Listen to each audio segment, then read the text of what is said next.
Did I start yet? I'm gonna assume I started.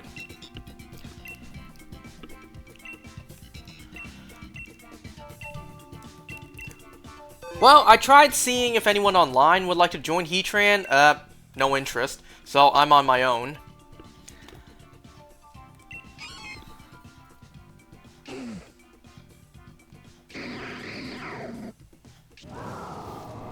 So let me start off by telling you guys a story of something that happened yesterday at work.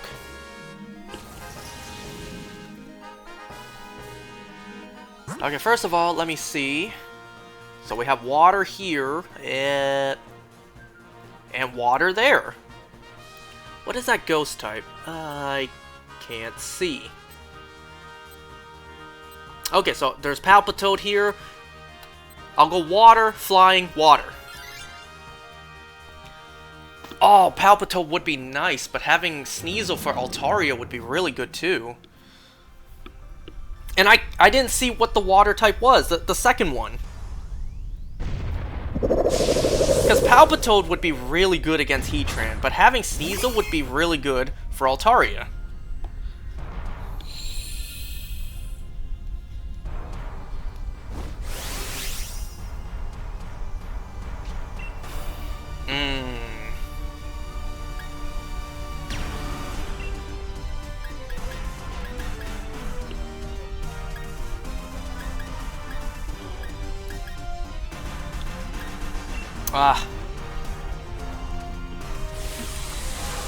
If anything, the sun will weaken Palpitoad's water moves. Anyway, so let me tell you something that happened yesterday at work. I should also mention that I'm a little bit sick right now. Oh, I forgot to prepare my medicine before starting this. Oops. I'm a little bit sick right now. Got a killer sore throat. Alright, so yesterday did not start off good. Yesterday morning's first thing that happened, I had a customer come in. A customer who's never purchased from us before, brand new.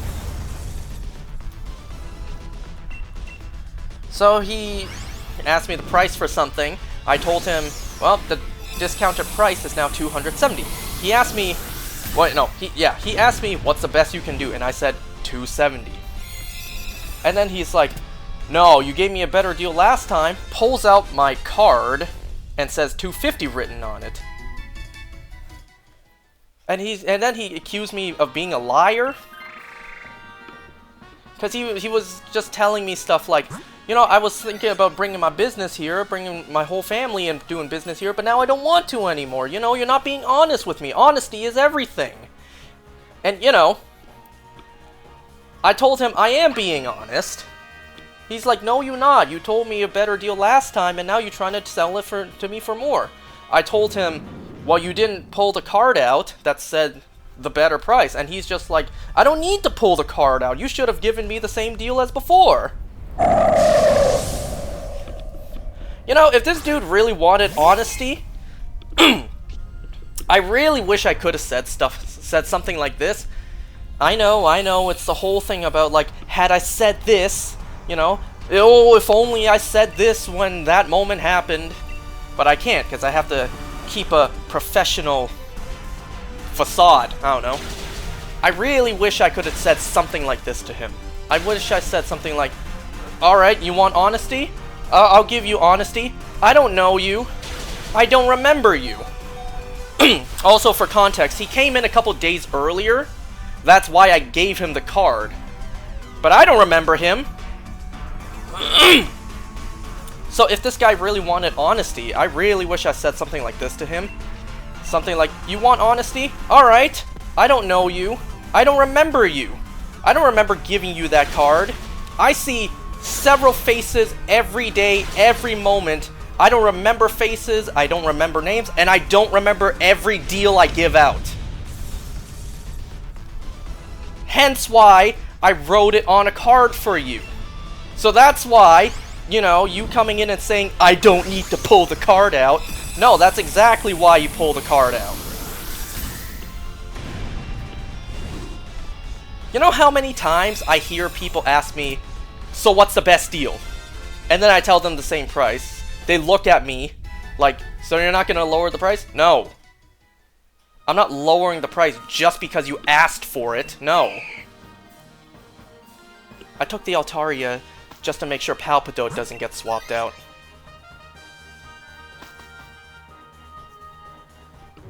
And I don't know if it's just me, if there's something in the water. I hear it being asked more often nowadays. Like, damn near every customer I have come in, they ask me for the price, I tell them the price, and then they ask me, what's the best deal you can do? And I tell them the same price. They look at me all offended as if I insulted their kid. They look at me as if, you're really not going to lower the price? Just because I asked you? Like, no. I told you the price. I'm not lowering it just because you asked me, what's the best you can do? Anyway, so that happened yesterday. I don't remember this guy, despite him coming in only days earlier. I gave him my card, and I told him the deal at the time, and then I gave him an even better deal, 20 bucks. So, you know, hence why I give him the card, my business card, and the price. Talk about some, I don't need to pull it out. You know, earlier today, I had some customers come in. They heard the prices, they were gonna walk around and think about it first. I handed them my card. You know, my business card, it has my name on it. A little bit later, they came back. They were saying, like, don't worry, he'll know what to do. And then they called me by name. I'm just thinking to myself, how do you guys know my name? I didn't tell you that. Oh, right, I gave you my card earlier. Like, that happened in the same day, and even that I don't remember.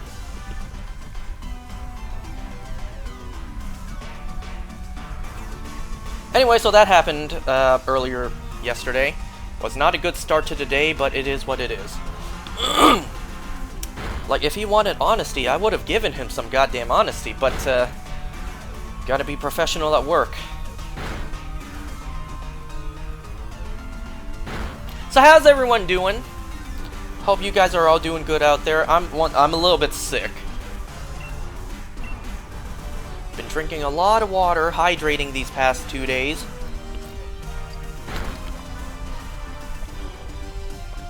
Been taking some Tylenol. Earlier today, I started taking some of my dad's Halls because they really help soothe the sore throat.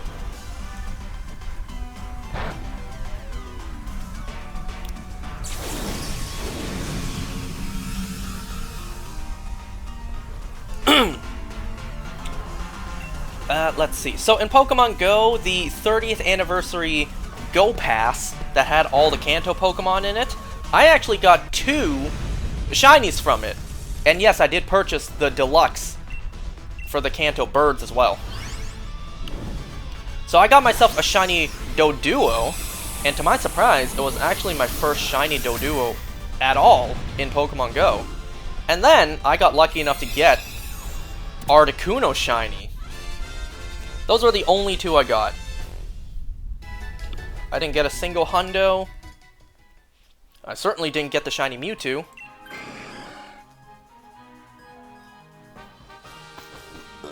Excuse me. And the hunt for a shiny Charmander in Fire Red is still ongoing.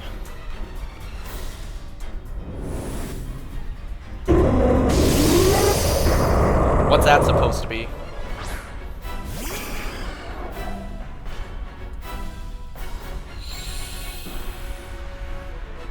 I was about to say, do I use water moves for stab or do I use drill run because it's 4 times super effective? Well, Drought answered my question.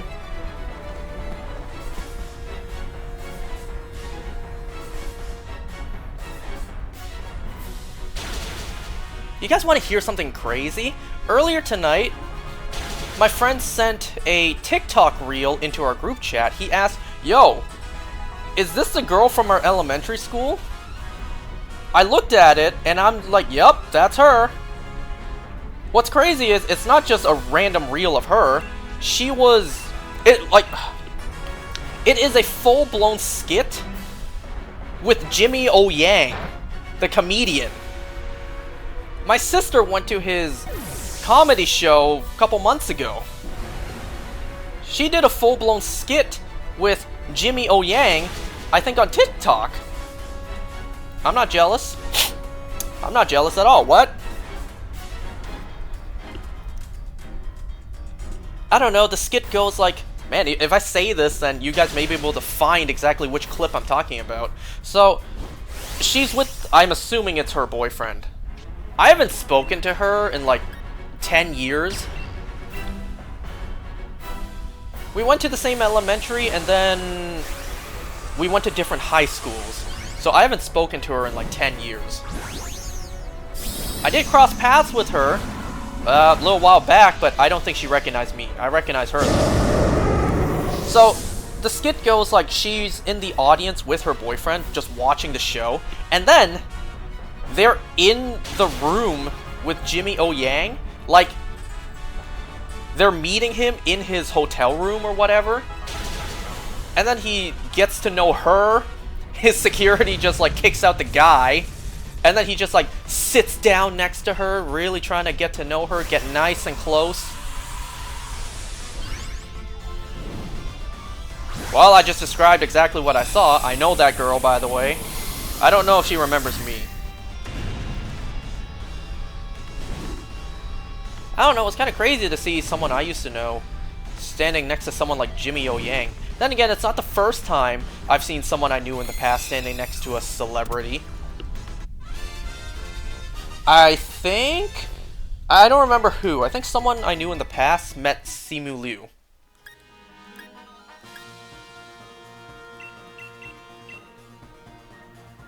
And then, oh, I do know who I'm thinking of. Someone I used to know took a picture with, what's his name? Shit. It's that Asian YouTuber. Crap, I don't even remember what his channel's name is. I think he did a...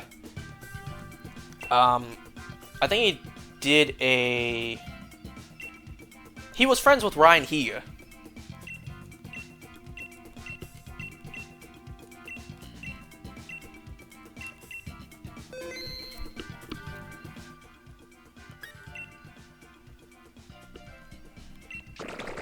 Anyway, so, we have a lot of good stuff to talk about today.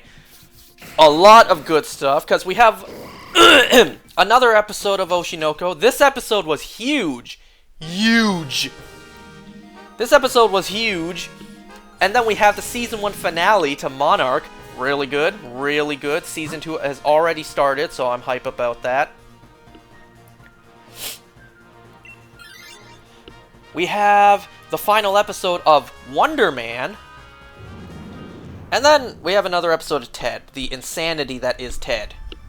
By the way, I saw online Seth MacFarlane came out and said that there's currently no plans to continue the Ted franchise. So it seems like the show is only going to be 2 seasons. I hear people online saying, well, the actor is aging, so unless they recast to someone else to play an even younger version of John... Well, yeah,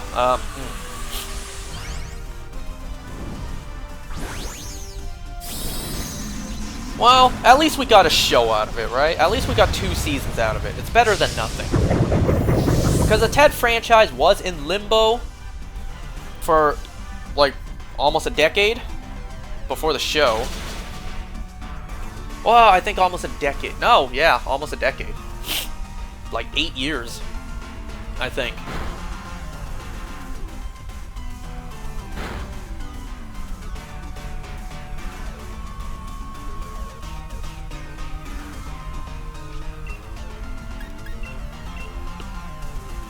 Oh, right. My friends came over last night. Instead of watching a brand new movie, what I ended up doing was I showed them the first Scary Movie. Since Scary Movie 6 is coming out soon, and much to my horror, majority of my friends never watched the Scary Movie franchise, and I'm just thinking, no, I gotta correct this injustice. So I showed them the first Scary Movie, and, you know, Next time they come over, I may make them watch the rest. Even they were saying the movie was ahead of its time. Which, like, yes, I like hearing that. So, something that was supposed to happen yesterday night, one of my friends couldn't make it because he has work at night now. He was actually gonna drop off something to me after his shift. He was planning to come at, like, past midnight, and then he told me he didn't get off until, like, 2 a.m. And I'm thinking to myself, yo, you could just bring it to me next time. I'm not staying up to wait for you until like 2 in the morning. So he might be coming over and dropping it off at some point later while I'm on here. Maybe. We'll see. He'll text me or call me when he's here. Anyways, let's get started. So, Episode 7 of Oshinoko, Season 3. This was a huge episode. I'm not gonna lie. The events that took place in this episode, I really did not expect. Oh, I got nothing good against Quillfish, too. I don't think Quillfish has Poison Point, so I'll save the PP for my water moves for Heatran.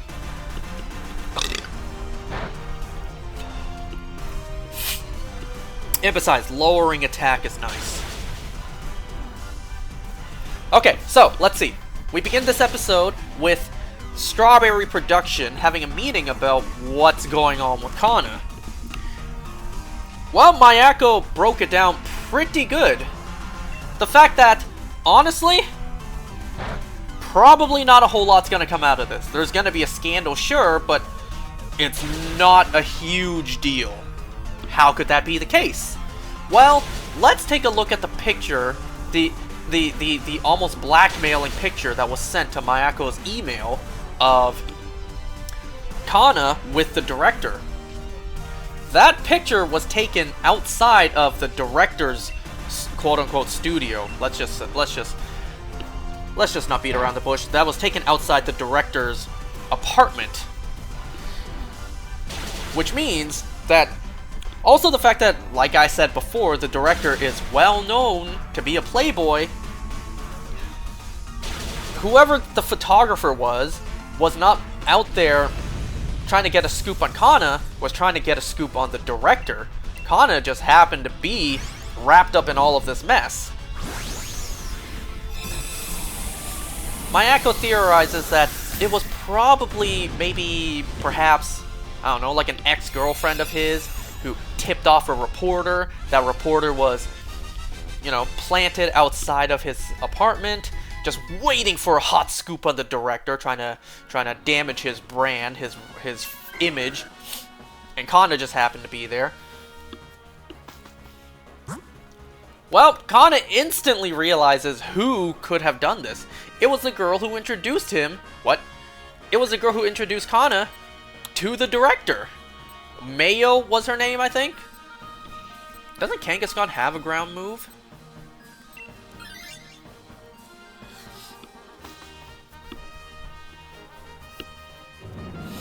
But, you know, it may not be that big a deal, but there still probably would be a scandal nonetheless. The fans would not be happy to hear this.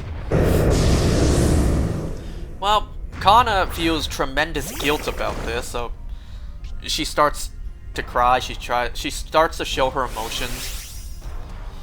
Memcho goes up and hugs her, tell her it's okay. You know, the usual lines like nobody's 100% perfect all the time. We all live, we all get depressed, and while we're all depressed, we don't always make the best choices sometimes. Ruby is really worried about her friend. So, well, a little time has passed. That evening, she's pondering out in the balcony, just staring into the night sky, thinking what she can maybe do to help her friend. Aqua comes out to join her, and he's wondering what he can do as well. Because he's thinking in his mind the lines that Mem told him. The fact that Kana probably became an idol only for him. So he asks Ruby. I forget exactly what he asked her. He asked something along the lines of like, if you could help someone you care about, but there's like a really bad backfire, a really big backfire, would you do it? Ruby slowly turns her head and just basically death stares him right in the eyes and tells him, as if you even need to ask that. What's interesting about this moment is the fact that Ruby's eyes, one of them is a black star, one is a white star. So she has a little bit of humanity left in her. You know, ever since she got the black stars in her eyes, she is calculating. And well, Ruby's answer told Aqua all he needs to know. He now knows what he needs to do. Aqua pulls out his phone, almost seeming like he's gonna text and message Kana. Because, ooh, Aqua, you know what he thinks, right? He doesn't want to contact her to keep her safe.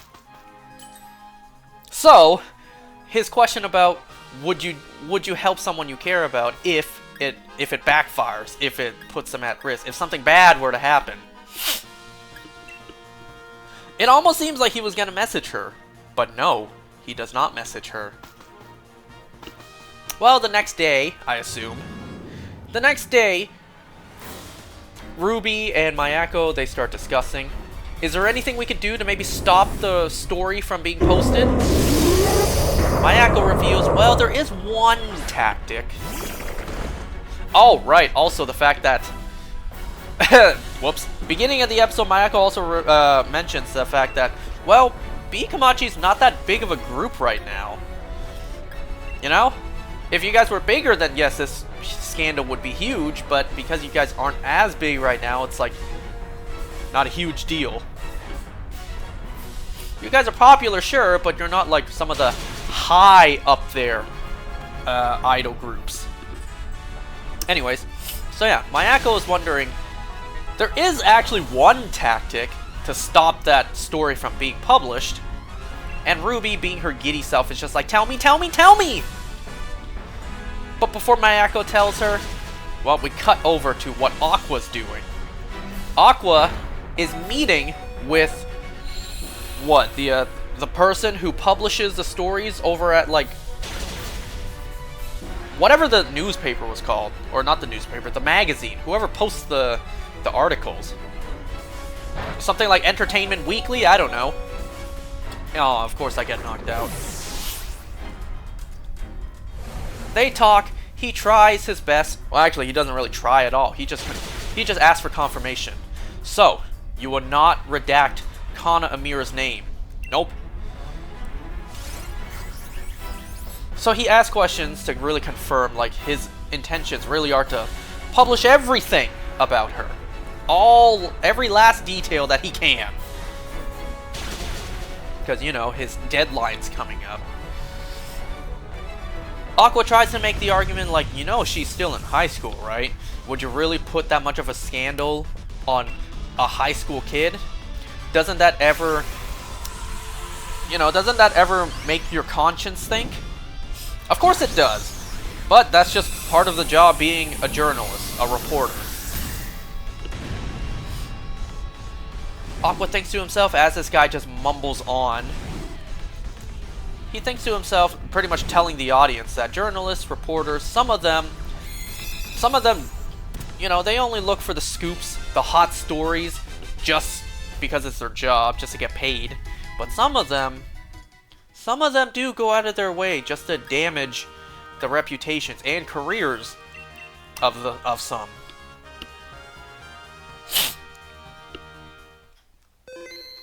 Hello there, folks. Welcome, welcome. Anyways, he got a meeting with the publisher guy with a false promise of like, oh, I have more information on Kana. But he refuses to elaborate more on Kana because instead, he has something better. He's going to offer him a story that is so much better than the Kana story, you will completely forget this Kana story. You won't even think about posting it. Because the story I can offer you, yo, that's gonna get eyes onto your articles. And well, we cut back to exactly what the tactic Mayako had in mind. So the tactic to get that story to not post is to give them a better story.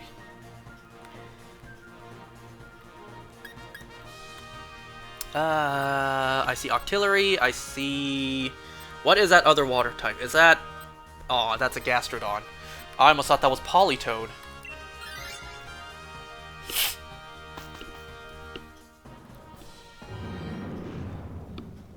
So, what was the story that Aqua gave? Well, we see literally posted everywhere on the big Jumbotron. Every single phone is playing the same story. News articles, news outlets are reporting it.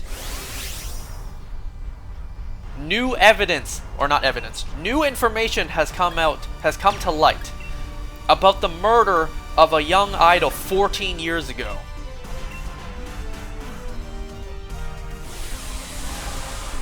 Hoshino had secret twins who are now in the industry. He completely exposed himself and his sister to the world. He completely exposed their identity. Yes, hello, hi, Snubble Bubble. Welcome, welcome. You know, the thing that they were trying to keep secret this whole time, their entire lives. At first I didn't really understand what this meant. You know, how their last names being the same wouldn't draw any suspicion. But then I heard it being broken down to me. Hoshino is a stage name. That's not even her real name. No one knows her real name. So Aqua and Ruby's last name being Hoshino kinda doesn't draw too much suspicion.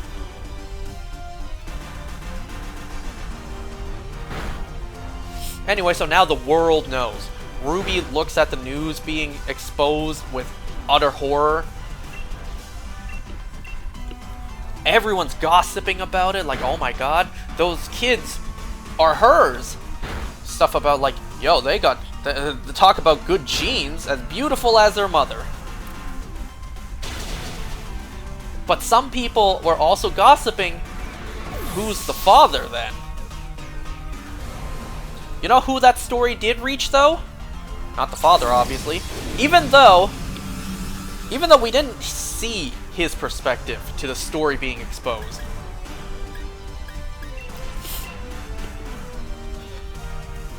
In a way, damn, imagine that. Like, the story being exposed kinda may push him out of the shadows, maybe.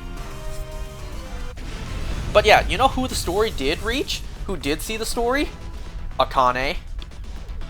She realizes that this is how Aqua is going to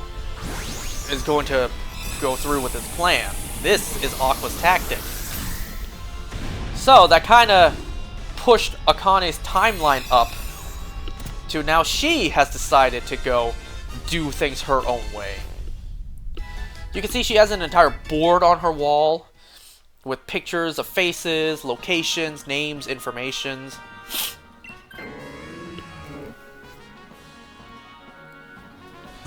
So what is Akane planning to do? Well, first of all, we see her, you know, grab her keys, getting ready to go somewhere. She's walking over to somewhere with a bouquet of white roses, white flowers. You gotta remember the significance of white flowers in this show. So Akane is going somewhere with white flowers. She's walking all by herself. She's thinking to herself, once I'm done this, Aqua, I hope you and me, we spend a lot of time together. We eat a lot of good food together. Let's go get parfaits together afterwards. Just thinking to herself, once this is all over, hopefully she could, you know, spend her life with Aqua. But we see some hooded figure behind her approaching. As she walks down the stairs, we see her turn around, and then we see a hand move forward. It's all in slow motion. She's falling backwards. It appears like whoever this was pushed her down the stairs. Maybe an assassination attempt? But thankfully, Aqua showed up to catch her. And no, it was not a killing attempt. It was just some random guy, random jogger, who's just like, oh my god, I didn't see you. I'm so sorry. Are you okay? So it kind of seems like it was just an innocent accident. Just a red herring. Because remember at the end of the last episode, we saw in an alleyway some random guy with a hood on who we don't know the identity of. Just a random person. You know, they purposely did that just to throw us off. So whoever that was, we still don't know. This seems like it was just a random jogger who just accidentally pushed Akane down the stairs. And thankfully, Aqua was there to catch her. She also dropped her flowers onto the bottom of the stairs as well. Detail for later. But you know what? That's a good question. Why is Aqua there? How did Aqua know where Akane was, conveniently enough to save her from falling down the stairs? Why was Aqua there? First of all, Aqua, he looks Akane straight in the eyes and tells her, don't do anything dangerous. She just has a smile on her face, staring him down like, huh? What are you talking about? And the camera just lingers. It's stuck on their faces, just staring. Silence. As if Aqua knows. Aqua said that with so much certainty, like, as if he knows Akane... that Akane knows. How could that be the case? Oh, wait, right, Golurk is a ground type. Like, how could that be the case? Akane realizes. The stuffed animal gift on her keychain that Aqua gave her, she rips it open. There is a bug in there. There is a GPS tracking device inside Akane's keychain that Aqua gave her. This destroys Akane. Even she thinks this crossed a line. And I kind of think so too. Until we find out more. So Aqua knows. I'm gonna sword stance. Aqua knows. The reason Aqua did that, which by the way, he did that not long after the dating show, so he did that quite a long time ago. Aqua did that because he realizes Akane is smart. Very smart. Maybe even too smart for her own good. Whoops. He knew that maybe, just maybe, if he's lucky, Akane will be able to figure something out. Not only figure out Aqua's identity, his backstory, but maybe figure out any sort of clues to who his father is. And it's a good thing he did too. And he was right. He was right, because Akane did figure it out. And I suppose, lucky for him, Akane says all her plans out loud, instead of thinking it in her head. Like, even though Aqua crossed the line by literally bugging his girlfriend, unfortunately, I kind of have to side with him. Because if he didn't do that, not only would he have never found out who his father's identity is, he also would not have been there to save Akane from falling down the stairs, an innocent accident. And also, he would not have been able to stop Akane from what she was about to do. Because that bouquet of flowers that she just dropped, Aqua's asking, what were you going to do? Because Aqua knows. He kicks the bouquet of flowers, and a knife comes out. Akane hid a knife in her bouquet of flowers. What was she going to do? She claims all she wanted to do was just to talk to him. And the knife was just as like a last measure safety precaution, because he's a known killer. So, if things got bad, that's when she would pull out the knife for self-defense. Aqua takes the knife, and pretty much just tells Akane to stay out of this.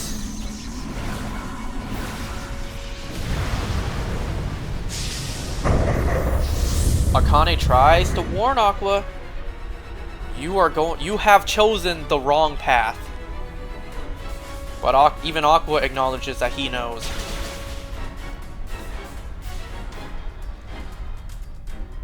As Aqua leaves, Akane just lies there on her knees crying. Because not only is she upset, she's not upset just because she was betrayed. She's upset that she couldn't save him. That's the one thing Akane wanted the most, to save Aqua from the fate, the path that he is taking. His life consumed by vengeance, searching for his father, and ultimately getting revenge on his father. Akane wanted more than anything to save Aqua from this destiny that he has put himself on. But she couldn't. Now Aqua knows who his father is by name and where to find him.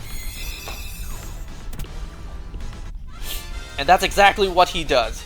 He grabs the knife, or he takes the knife, starts walking off, and he thinks to himself, Hikaru Kamiki, I know where you are, I know who you are, and I know how to make you suffer. Well, that's the episode. Huge episode. Not only is her identity exposed, so normal life is over for them. But now Aqua knows who his father is, where he can find him. I kind of find it hard to see how there's going to be a Season 4. Because supposedly I saw people online saying that the 4th season, if there is one, will probably cover the remaining of the story, and that'll be it for the show. I mean, there's still a handful of episodes left before Season 3 is over. Me, on the other hand, I kind of find it hard to see how they're going to extend it until a 4th season. Because he knows where his father is. He knows his father's identity. Knowing Aqua, he'll go straight there. He doesn't care about the repercussions. He doesn't care about how he does it. He knows, and he would go straight there. He would not wait another minute.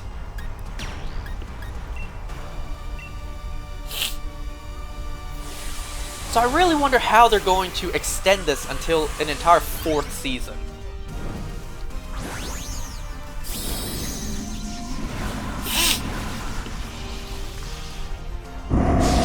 Oh, right, we also see that, So because Kana was expecting to open the TV, open Twitter, and see a whole bunch of backlash and outrage over her scandal, she grabs a remote, was about to turn on the TV. She pauses for a second, like, do I really want to know what kind of hot mess I got myself into? She just shouts, screw it, and turns on the TV. To her surprise, it's not about her. The story's not about her. But instead, now, Kana knows Aqua's story. We don't actually see Kana for the rest of the episode, so unfortunately we didn't see her reaction to Aqua's story. But now Kana knows exactly who Aqua is. Now Kana knows what Aqua's...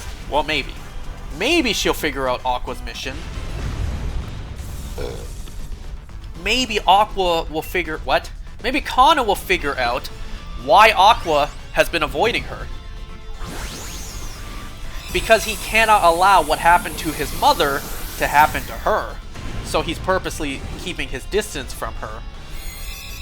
I hope that's the case. I hope Kana is smart enough to piece it all together the way Akane would have.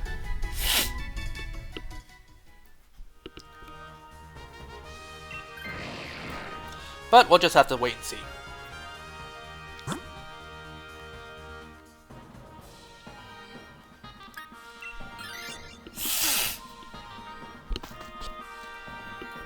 Alright, so let's move on, because, a lot of stuff to talk about today. Let us move on to...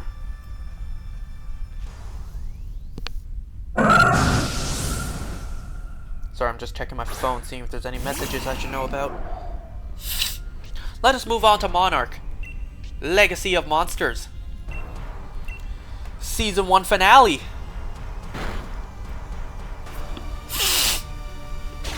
Let me see. How did this episode start again? Right. It started with Kentaro in his father's office with his father, Hiroshi. Hiroshi wants his son to join him on his mission. What exactly is his mission? Because this whole time, we still don't know what exactly Hiroshi has been doing. He has been going around the world, searching for titans, searching for rifts, trying to prove his parents right. Because remember, Hiroshi, he lost both his parents to this messed up world. So, to honor them, he wants to prove them right. And we know that Monarch called him crazy and pretty much told him to fuck off. So, Hiroshi has been doing it himself. And now that his son's wrapped up in this, he wants his son to join him. Kentaro agrees, but on one condition. Answer me one question. He doesn't even need to ask the question for Hiroshi to know what exactly he wants to know. Hiroshi's defense is kind of like, what would you have me do? Not fall in love with your mother? Have our family not exist? Is that what you would have wanted? And, well, Kentaro's not wrong when he says our family doesn't exist. Because of you, because of your choices. A little bit harsh, but we know how Kentaro is.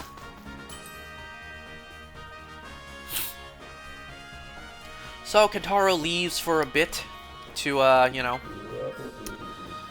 to think things over. Okay, back down at Hollow Earth. So we see our characters. We see that Kate has met her grandmother, Keiko. But Keiko doesn't know who Kate is. Me personally, I would have immediately told Keiko. Yeah, but clearly I wasn't thinking, because that probably would have overwhelmed her. To find out that your grandmother is alive, and the fact that she does not look like she aged a single day, probably tells you that, well, yeah. For her, a little bit of time has passed, so probably best not to overwhelm her by telling her, hey, the son you left behind when he was like, I don't know, 3 years old? Not only did he grow up without you, I'm your grandkid. So probably a good thing Kate didn't tell her right away. Anyway, so they talk. Keiko actually believes that Kate is part of a rescue mission. Because Keiko was able to reconfigure the device that came down with her. She was able to reconfigure it to send a distress signal up to the surface. But, you know, unfortunately for Keiko, she learns that Kate is not part of a rescue mission. But instead, Kate is here with other people, so we gotta find them.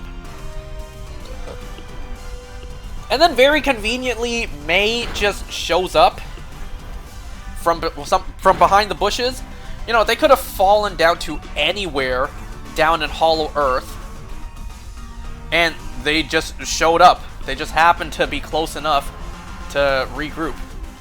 Also, Keiko said something. This might not be Hollow Earth, but instead another layer. A layer between the surface and Hollow Earth. Maybe. Maybe. We don't know for sure. She called it something else. Well, I don't remember what she said, but Kate recognizes that what she said was like the place between heaven and earth, or whatever. And Kate knows because, well, she's a school teacher. But anyway, so, yeah, our two groups reunite. But there's one person who's missing. More so, hiding. Keiko, you know, draws her bow because she doesn't know who this is. And Lee, hiding behind a tree, is just like, Keiko, is that really you? But Keiko is wondering, hey, your voice sounds different. Come out where I can see you. We know why Lee is hiding. Because this is... not gonna lie, this scene was pretty heartbreaking. It was excellently acted. It was pretty heartbreaking. Lee has to explain to Keiko, there are things you need to understand first. How long do you think you've been down here, Kei? Keiko says, by her approximation, about 57 days. To Keiko, she's only been down in Hollow Earth for about 2 months. So then Lee explains to her, hiding behind a tree. I was down here too. I came down here in 1962. Keiko's just like, what are you talking about? It's 1959. I led a recon group down here in 1962. I was only down here for about a week. But then I got up. I got out of here somehow. When I got back, it was 1982. It really starts to hit Keiko like, oh my god. And then, to make things worse, Lee tells her, 1982, that was 33 years ago. So Keiko, realizing what happened, all of the gravitational distortions, some warping of space-time, kind of makes sense. I don't know, it doesn't really make sense to me. But fictional world, I guess it makes sense to the scientist. She turns around, looks at Kate and May, asks, is it really 2015? Lee walks up to her, telling her she was always good with numbers. Keiko turns around and, oh, the heartbreak. Seeing her friend, now an elderly senior citizen, when the last time she saw him 2 months ago, he was a handsome young man. Now he's a frail, senile old man. Keiko asks about Billy, but unfortunately, Lee just has to tell her, no, Bill died a long time ago. So realizing how much time has passed, realizing that her husband is dead, she then realizes, oh no, Hiroshi, my son, is he okay? He grew up without me. Kate tries to comfort her by telling her he's okay.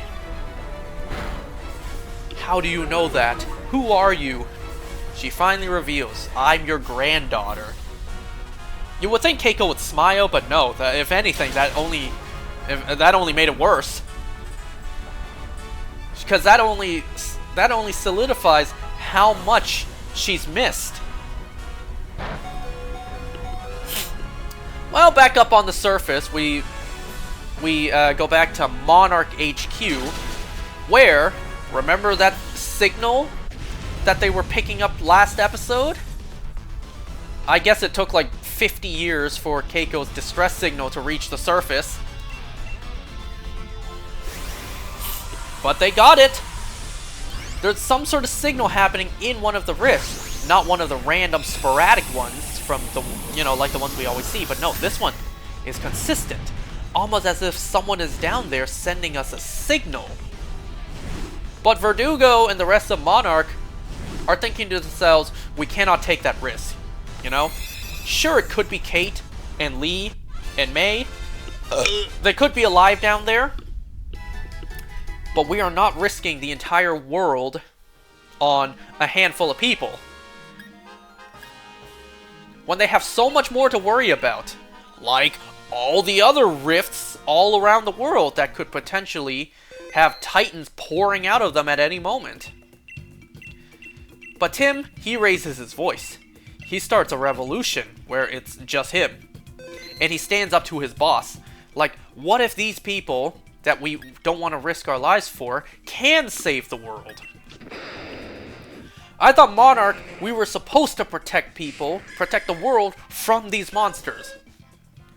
You know, he stands up for himself, but Verdugo, even if she agrees, she has to show her position, because she's just like, I choose my next words very carefully. Even threatens him like, maybe your, you know, your leave of absence due to your injury should be indefinite. Unless you take your seat and do your job.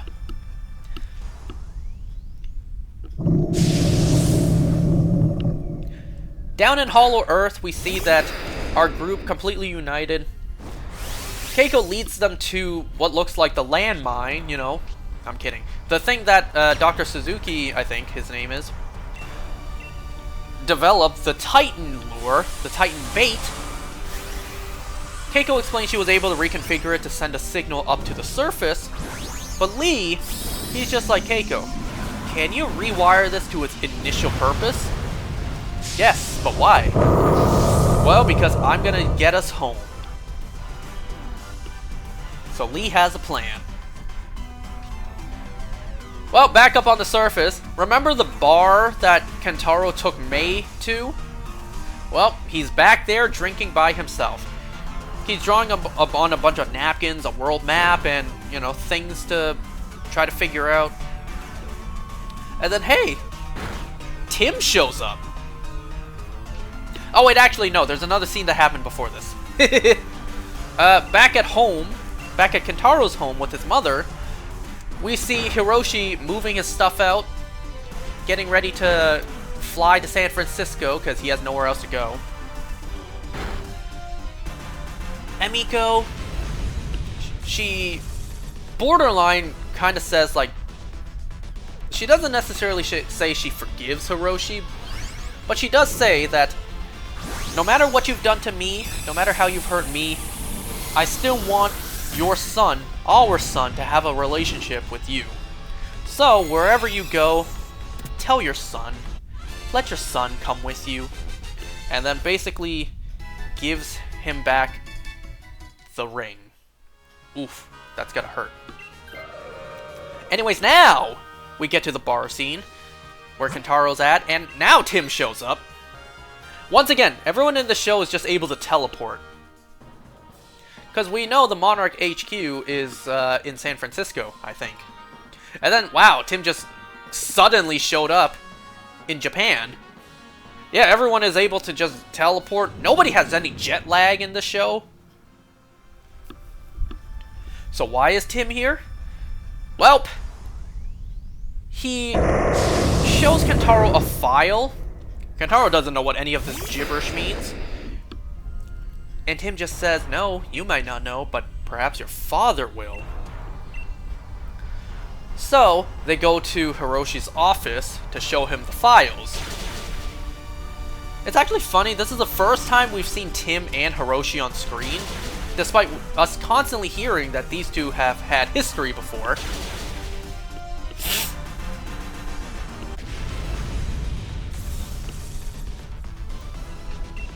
So, showing Hiroshi the files,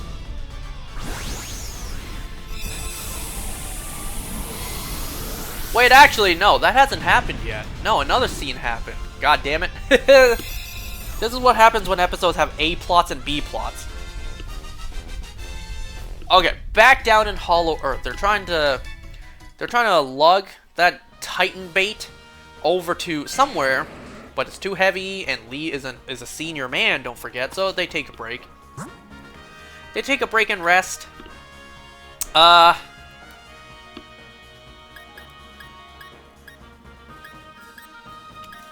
mean, I am a dark type.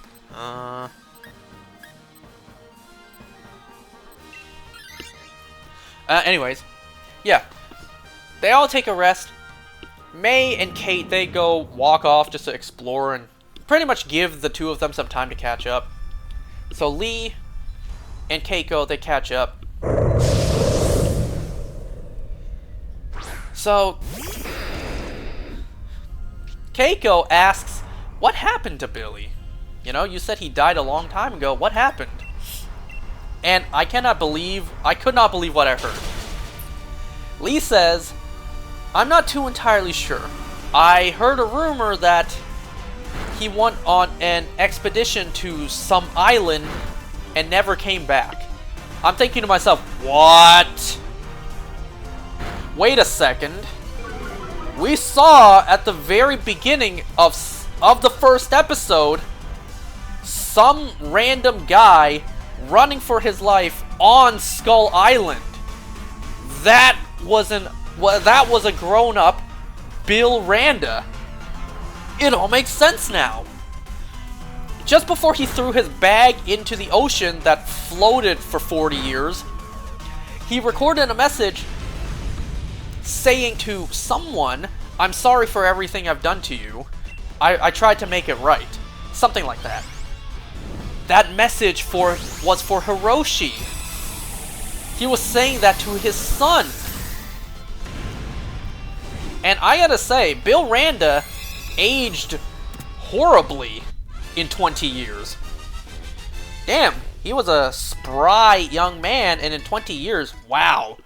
I guess the stress really got to him. The stress of losing his wife, his best friend, pretty much feeling like he failed his son, and literally has the entire weight of the world on his shoulders because, yeah, the world really could end at any moment thanks to these Titans. Like, wow, he aged pretty horribly in 20 years.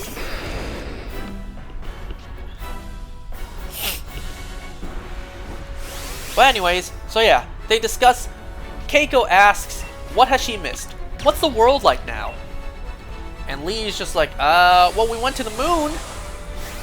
TVs are flat screens now. Everyone has a cell phone now. Cars, we used to have it better back in our day. But the world, you know, still the same.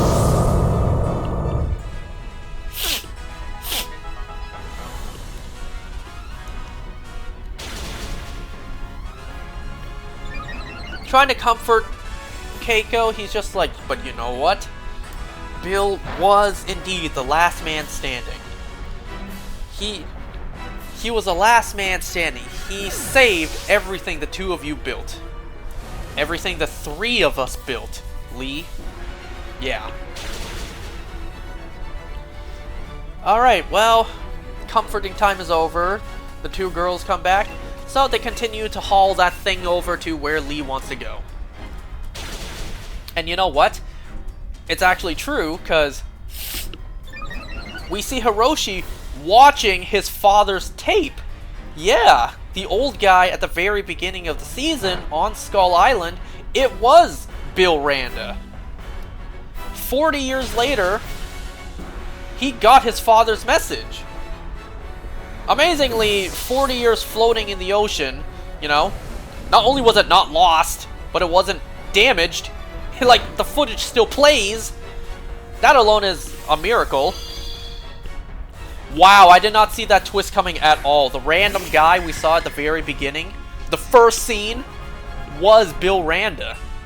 Wow, I did not think that at all.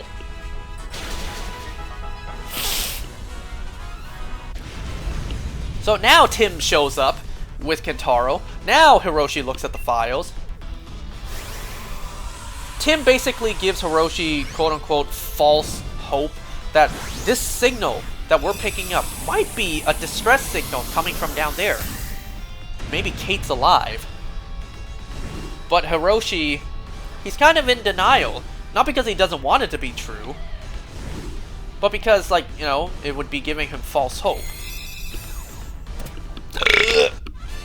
But Kentaro's just like, well, you wanted me to join you. I will, but on one condition. You help me find my sister first. So they get to work. But how? They have no game plan. Hell, they have no money. They got no funding to actually set up an operation. Well, actually, Tim knows someone. Tim knows another organization besides Monarch who could help. Gee, I wonder who that is. It's not like we literally met a different organization a couple episodes earlier, you know, who literally changed their entire company name.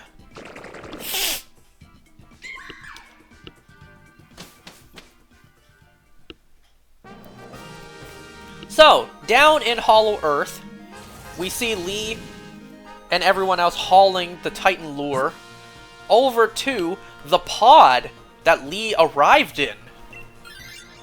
He hops in, powers it on, and it actually turns on. Lee is just like, ha! 33 years and it still has power. But Keiko corrects him, like, well, technically it would have only been down here for like a couple weeks. Yeah, that's true. So they're hooking up the two gizmos together. Time is running out though, because it sounds like something is approaching. Wow, not a single one of my team members are attacking. Alright. Yes, it sounds like something is approaching, so they gotta work fast. They gotta connect the two together, and then hop in, because this is their ticket home. Keiko, she kind of doesn't want to go back.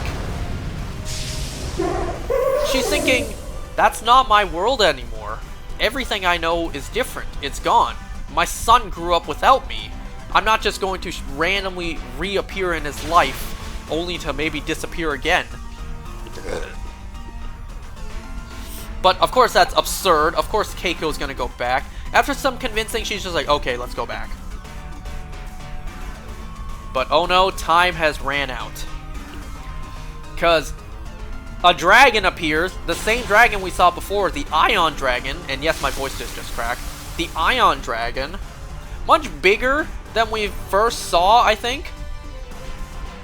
The Ion Dragon shows up and attacks. So they're all in the pod, you know, from in safety, but the Ion Dragon attacking, well, kind of messes up the wiring between the two doohickeys. So Lee voluntarily gets out of the pod to try to manually take care of it, which is mad dangerous because not only are they sitting right beside a rift, there's a freaking dragon attacking. And then we hear the iconic roar. We see a figure descending from the rift. Godzilla is showing up from the rift as if using the rift like an elevator. Like literally Godzilla was just coming down like an elevator. But ooh, you better believe that they saved a big budget CGI fight for the very last episode, for the season finale, because that's exactly what they did.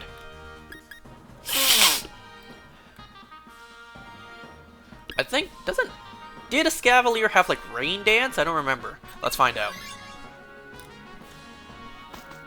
So Godzilla shows up for some reason to fight off the Ion Dragon.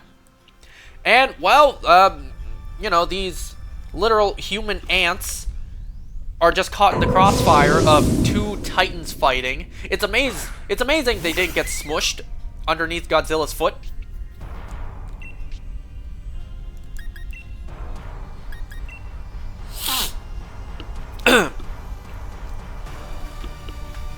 So anyways, obviously, the fight was spectacular, by the way. The CGI looked really good.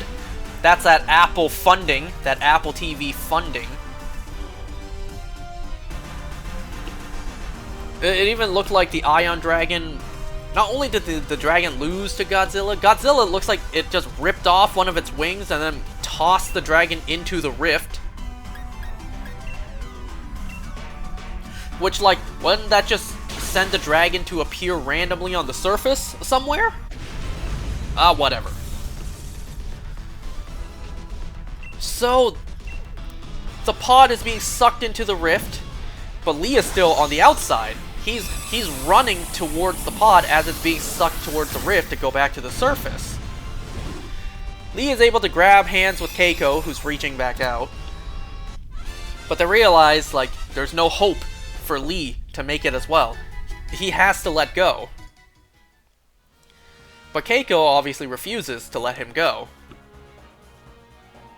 You know what, I'm gonna take this, just because of Drill Run.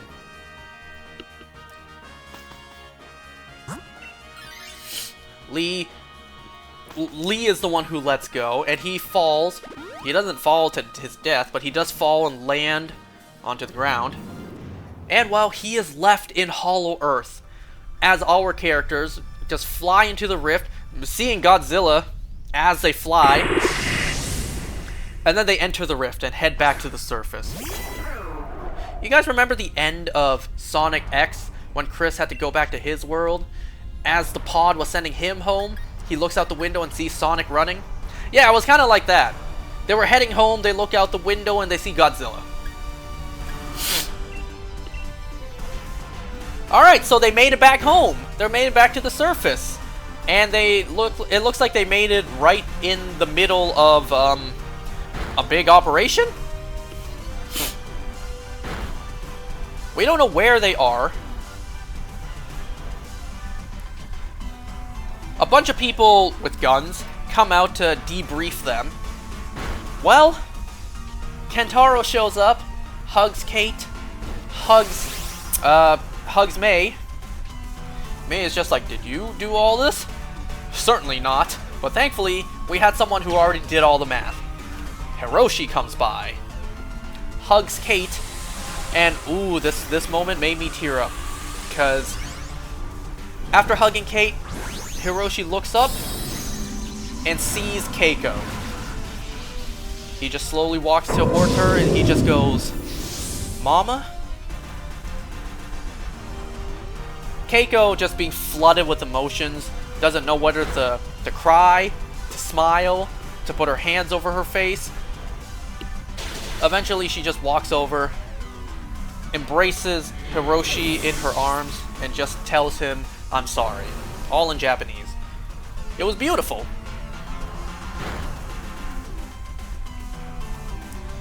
But unfortunately, you know, they're kind of on a schedule. So, Tim shows up and says, hey, we gotta move, like, quickly. Brenda shows up as well, and, well, we know May's history with Brenda. Oh, right, also, Kate introduces Kentaro. I'd like you to meet our grandmother.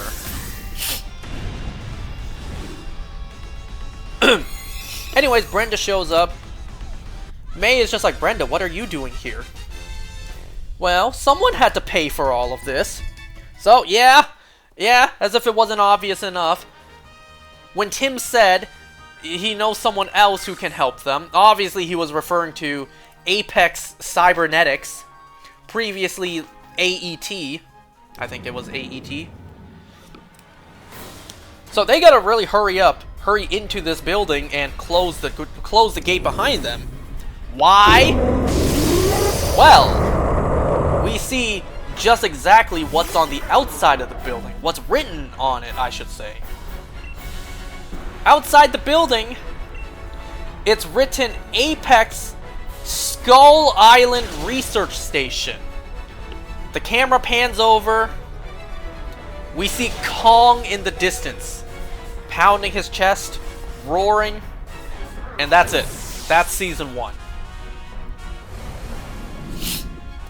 Excellent season, I gotta say. Absolutely excellent season. I really wish I watched this show sooner. But hey, now I get to watch Season 1 and 2 back to back without waiting like 4 years.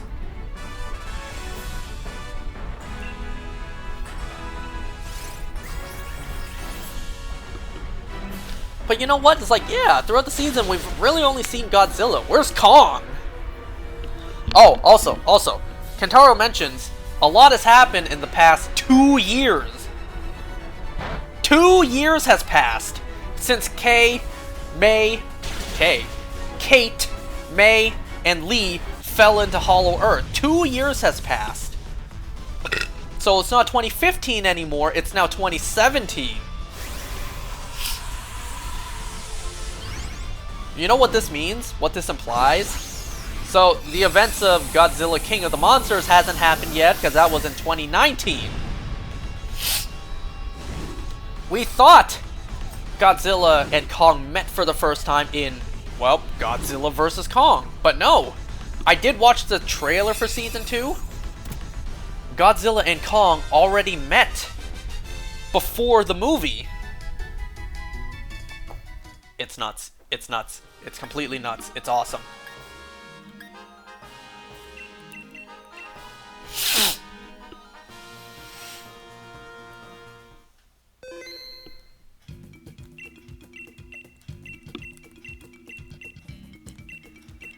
Well, I'm excited for Season 2 because this show is excellent. Again, really wish I watched it sooner, but hey, better late than never, right? There is still the animated Kong Skull Island show I haven't watched yet. I'll get to that at some point.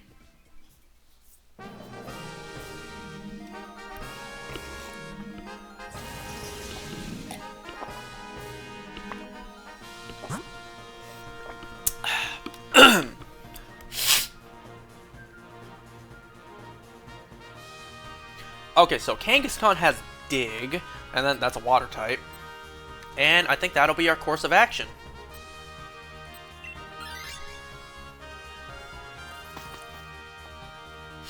Alright, now let's get into Wonder Man, also the season finale. I don't know if we'll get a Season 2. I would like a Season 2, because Wonder Man was actually really good.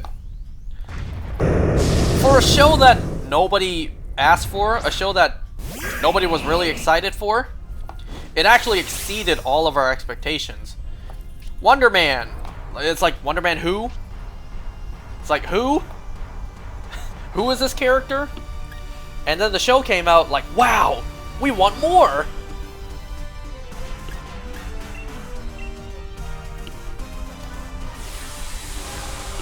Alright, so let's see. The end of the last episode, Simon blew up a film set. Simon left, he's driving his way home. Trevor, he sees the wreckage, and he knows he has to do something. We get a flashback to, after the Wonder Man movie, as a kid, with his father. Which I also forgot to mention that about the previous episode, too. There was also a flashback in that episode when Simon's father did his son a solid. Be like, oh, that cough is sounding worse. I think you should take a day off of school, and then takes his son to go see Wonder Man. I forgot to mention that in the last episode. So this episode, after that movie, they're eating burgers and fries, I think. And Simon's father is just like, I can't wait to see you up on that big screen one day, because you, Simon, you have a lot of talent. But oh no, Simon, he blew up a film set. So, his secret has never been closer to being exposed than now.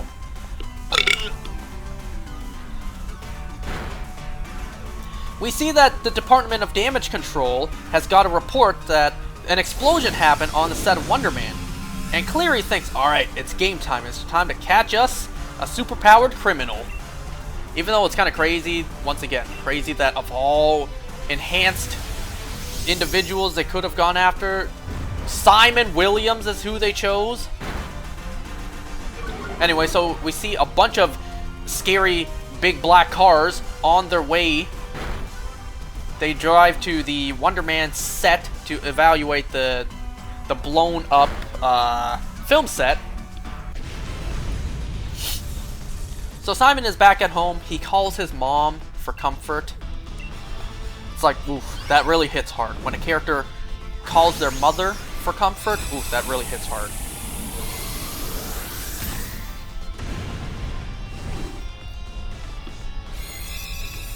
But, you know, we see that the damage control vehicles are on their way. We also hear them flat out say, yes, he is in his apartment. We can bag him now. Simon gets a call from Trevor. And, well, typically you would expect a character in this position to not answer. But Simon did. Alright. In this position, characters who did answer, you would think like, what? What do you want, traitor? Something like that. But no. He actually answers the phone to hear Trevor out. We learn through very sly hints that obviously point in a certain direction that Trevor did something. Trevor did something because he cannot allow this to happen to Simon. Calling him a true friend, pretty much telling him don't let your dreams be dreams. Telling him to savor every moment, because he, Trevor, has had tons of opportunities in his life and he has mucked up all of it. And he's not going to let the same happen to Simon. So he basically tells Simon, goodbye, my friend. The phone call ends. Simon turns back on the TV. And what does he see? He sees Trevor Slattery reprising his role as the Mandarin. Pretty much taking the blame for the explosion on the film set. Claiming that he was the one who blew up the film studio. So it was a mislead. Damage Control's not heading to Simon's apartment. They're heading to Trevor's. So Trevor gets arrested by Damage Control. Cleary, he takes Trevor and he's just like, I know this is all an act, Trevor. You may have taken the fall for now, but I still got my eyes on Simon Williams. Trevor, you know, really selling the performance. It's like, don't you get it, fool? Trevor was always the act.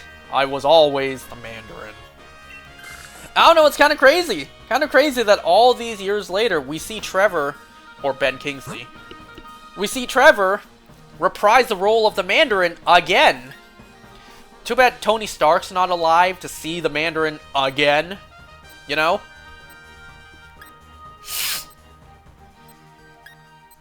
I'm thinking, this thing has levitate though, so my ground moves won't do anything. Oh, you know what? That probably would have been a better choice, because I have a water and flying type on my team. Oops. Well, that was an impulse choice, and that was clearly wrong. Anyways. You know, my first thought to Trevor reprising the Mandarin role was, man, Wenwu is going to be pissed. And then I remembered, alright, he's dead. And I don't think Shang-Chi will really care. Can you believe they wasted a villain like the Mandarin? Not only in Iron Man 3, but also in Legend of the Ten Rings. They just killed him off. Would have been a great villain to have stick around.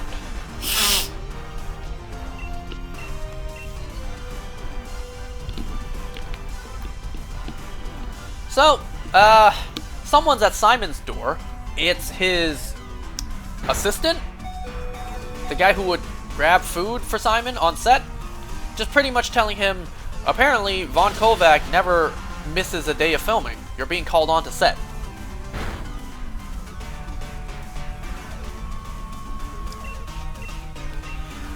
So So Simon is on set for Wonder Man. He's wearing some sort of like, I don't know, some sort of Star Wars cloak, some sort of robe. Looked really goofy on him, but obviously it was to cover up his superhero costume.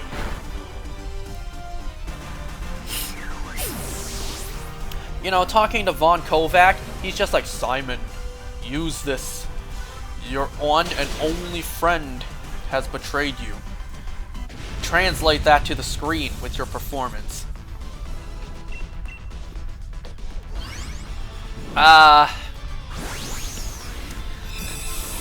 So let's see. Am I tripping, or is the guy who handed Simon the sunglasses Daniel Destin Cretton? Or was it the other way? Destin Daniel Cretton. No, I think that's right. Am I tripping, or did he make an appearance? Maybe I'm just crazy. Damn it, of course I had to replace the other water type.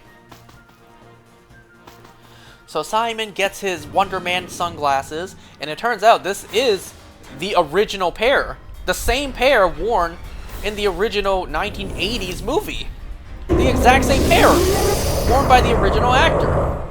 It completes the costume, I'm not gonna lie. Because Simon disrobes, and we see him, muscular arms out and all, wearing the Wonder Man suit. Looks good, actually looks really good. It's crazy how good it looks. So we see Simon filming his scene with Barnaby's, or who should have been Barnaby's. You know, the same lines that they've been going over the entire show.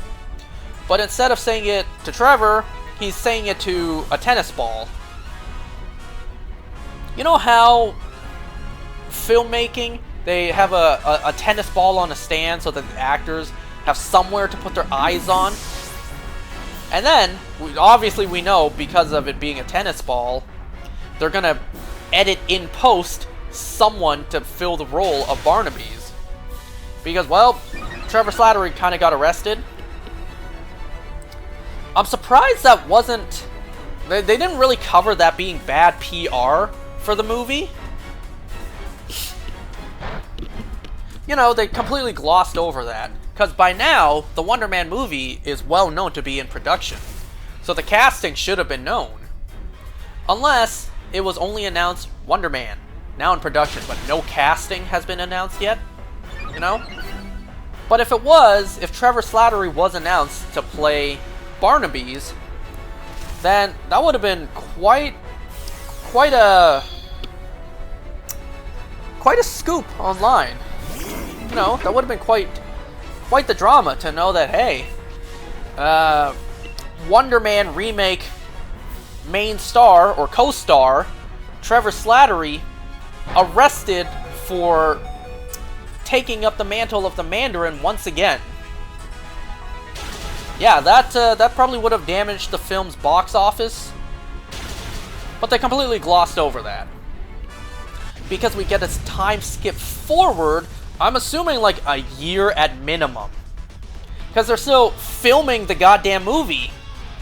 They haven't even entered post-production, reshoots. What about the marketing, huh? Like, they just skipped all over that. They skipped all of that, so I have to assume at least a year has passed to where the movie is being played on the Hollywood Boulevard Theater. Simon's there. Jeanette's there. Simon's mother's there. Simon's brother is there. We even see, while they're watching the film, Simon's brother, Eric, just crying his eyes out.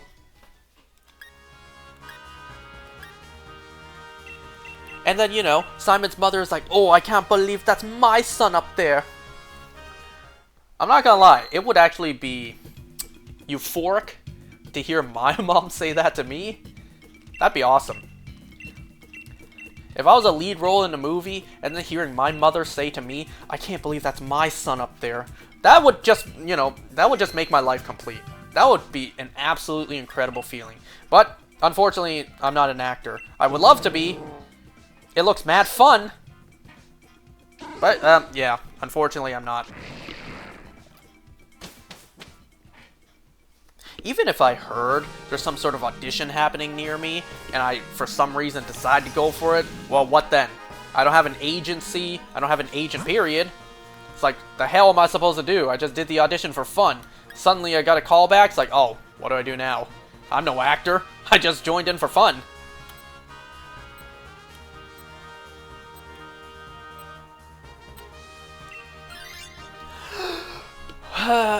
So, they're doing the red carpet event.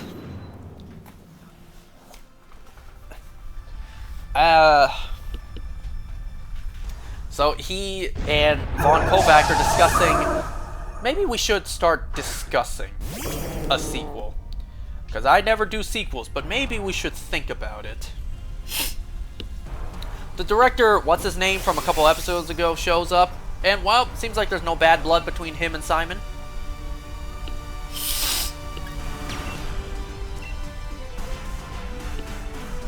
So as Simon walks out onto the red carpet, we see the fans cheering for him, screaming the Wonder Man name. Again, what an amazing feeling that would be. Not only to have your mother be like, oh, that's my son up there, I'm so proud. But also to have a bunch of movie fans just screaming your character's name, screaming your name. Yo. I would do anything to have that, you know? That seems like it would be just like the best feeling in the world.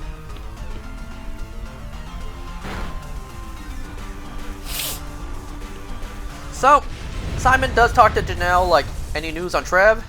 Oh no, I'm sorry, Simon. Where they locked him up, he's never seeing the light of day again. But, you know, don't let that get you down, Simon. You've made it. You're a big star now. You can now choose your own roles. So what does Simon do? Well, he goes to this random bar in a desert.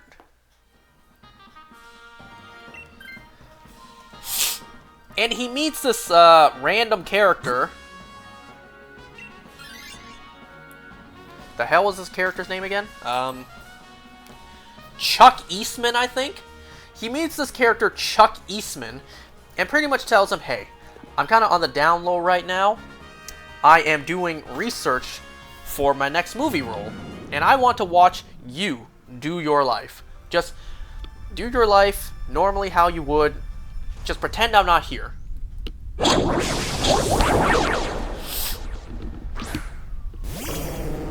So, Simon just kind of follows around Chuck Eastman and his family, has dinner with them, just, you know, sticks around him. Chuck does mention, like, all this stuff, everything that keeps me up at work as well. You know, like something about his job keeps him up at night. But Simon uses this to his advantage. The whole NDA thing with movies and producers and directors. So they're jogging together. And Simon's just like, nope, can't tell you anything about my upcoming role. Just know that I'm trying to study. I'm trying to learn as much as I can so I can do the role as best as I can.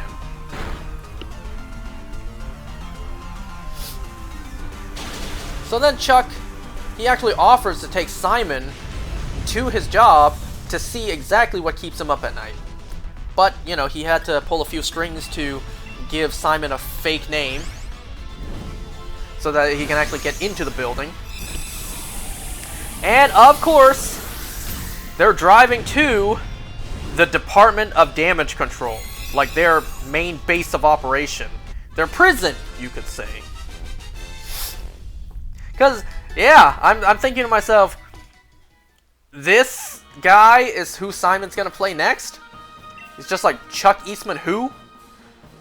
I haven't looked it up too. Like, is Chuck Eastman like an actor I don't know? Nope. Nope, it's just a character for the show.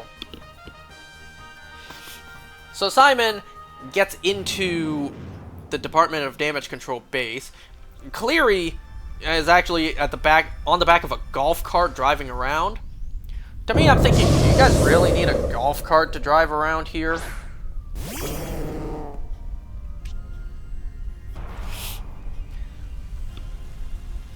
You know, someone almost recognized Simon. It's like, hey, where do I know you from? Why do you look so familiar? Oh, you must have heard me sing karaoke at the bar the other night. I don't know, it was kind of stupid for Simon to just walk into the lion's den without having anything concealing his face. But whatever, luckily he wasn't noticed. Cleary talking to his boss is just like, Simon Williams is able to control ionic energy. And yeah, Simon does do that. He disrupts and pretty much destroys every security camera as he walks past them. He walks over to Trevor's cell just nonchalantly. You would think a prison meant for super-powered individuals would be more heavily guarded. But no, Simon just casually walks over to where Trevor's being locked up. Maybe because Trevor doesn't have any superpowers of his own, so it's not as guarded.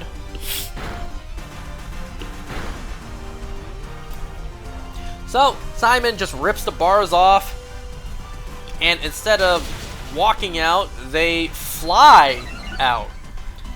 Simon just uses his powers to just literally crash through a hole in the ceiling, fly out. You know, obviously the rest of damage control gets alerted. Cleary runs over to the cell, a little too late, because they already broke out. And well, that's the final episode. Wonder Man, y'all. It was a good show. It was a good show. Not gonna lie, the ending, in my opinion, was a little bit weak. Just because, well, Simon broke Trevor out. Okay. Trevor is still a wanted fugitive now. If he got casually arrested at the airport, that kind of means Trevor can't go anywhere. And I feel like it would be pretty obvious to Damage Control it was Simon who broke him out. Because, like, if not Simon, who else in their right mind would break out Trevor Slattery? I mean, I suppose the Mandarin did before, but he's dead. And I don't think Shang-Chi's sister is gonna really care to break him out.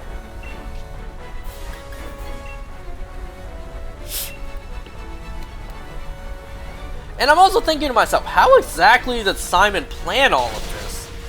He clearly had the plan to break Trevor out, but how? So what, he found the identity of someone who works at Damage Control? And then lied to him like, yo, I want to study you, random person, and I'm gonna use what I learned from you in my next film project.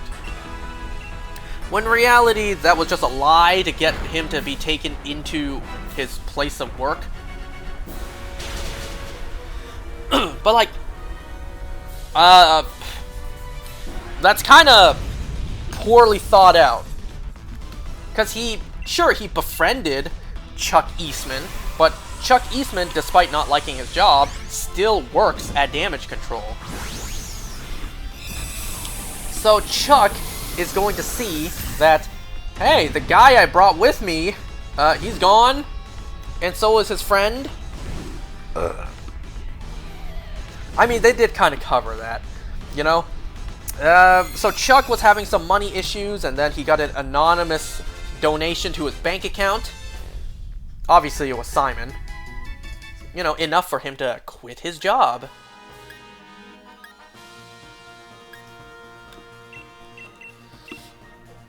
So I suppose, I don't know, his train of thought was, hey, this dude is loaded now, he can quit. He doesn't have to tell them that he brought me.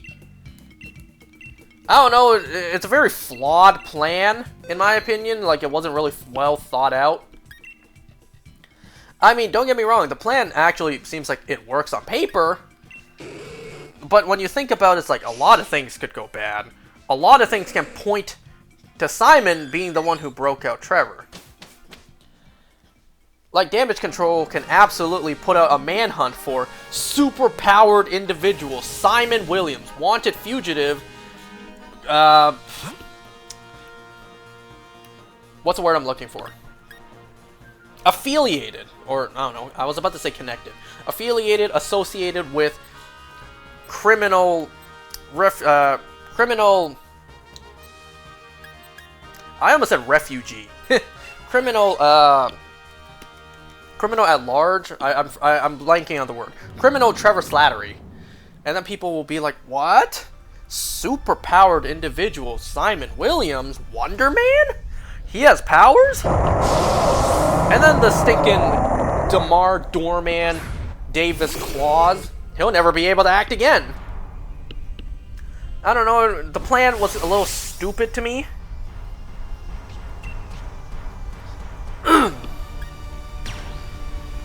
Oh, guys, what do you think? What do you guys say we start a petition for them to actually make and release a Wonder Man movie starring Simon Williams playing Wonder Man? What say we actually do that? I want to see what the Wonder Man movie in universe actually looks like. I want to see that. How crazy would that be? Huh? Imagine they did that. Imagine they did that. After the show came out, they released Wonder Man the movie, or whatever it will be called. Literally the in-universe movie. They have all the actors come back. Well, technically the only actor we see is Simon. And then they replaced him with, I don't know his name. They replaced Barnaby's. But like, give me an actual Wonder Man movie. The in-universe Wonder Man movie. That'd be cool! Okay, I need to drink more water.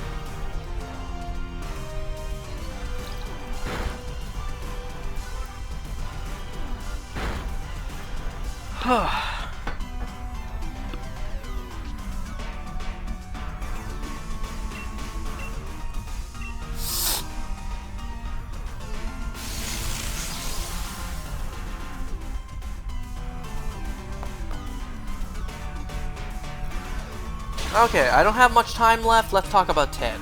So, Ted, episode 2 was crazy, hectic, bizarre, strange, weird.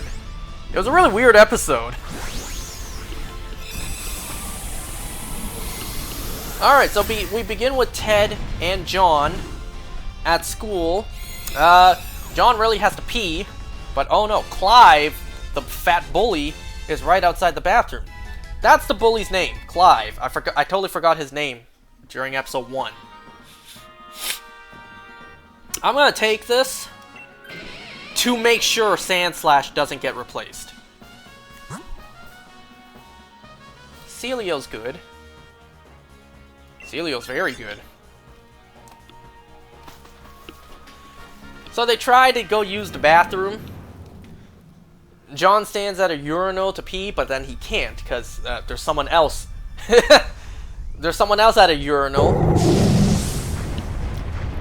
Ted is just like, hey buddy, do you mind? My friend is self-conscious here. And then the dude just turns around and is like, you know what? I got no judgment for you. You take as long as you need.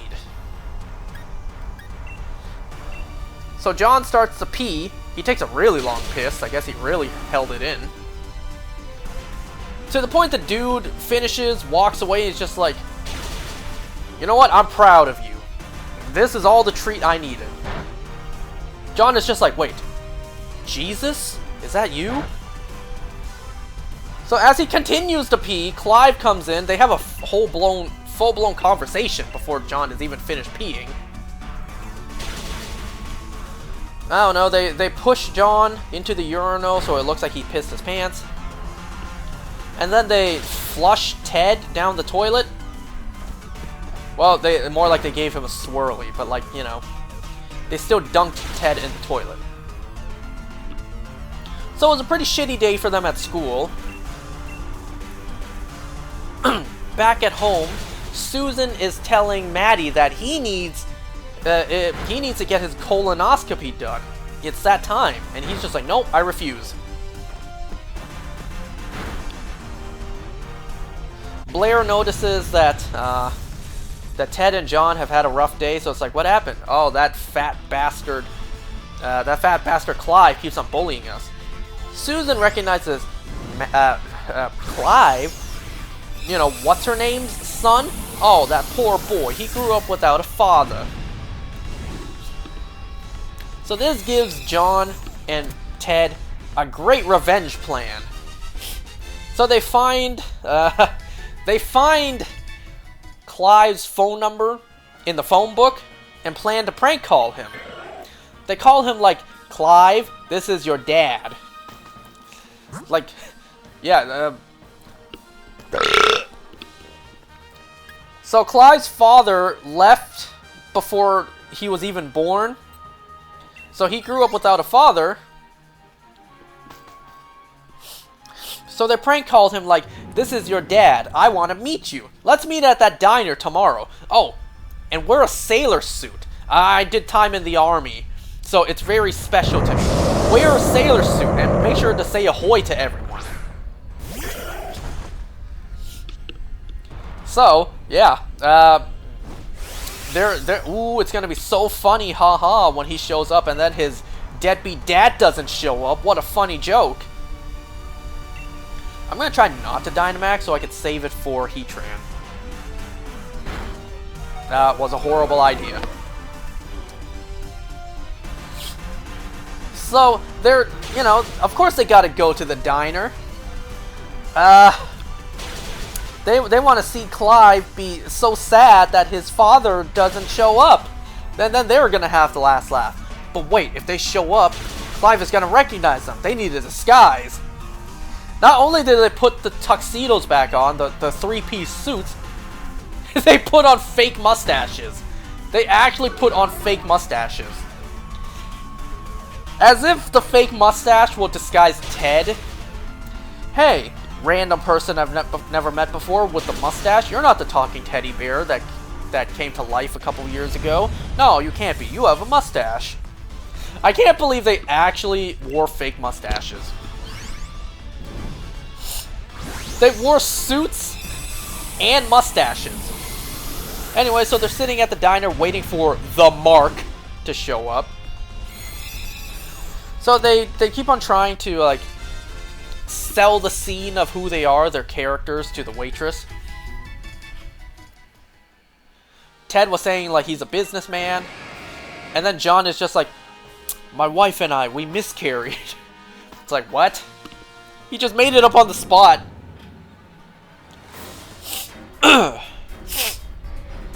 Alright, so Clive shows up literally waddling in with a sailor suit on.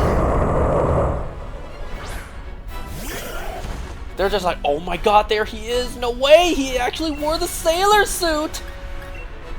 Okay, let's do this. So Ted goes outside to the phone booth, or just a public telephone, calls the diner, just like, hey, I got a message for you to give to one of your clients. Okay, who's the message for? It's for a very stupid dressed up kid. You gotta be a little more specific. This is the diner we're talking about. He's a kid in a sailor suit. And damn, poor waitress. I would hate to be in that position to deliver this message.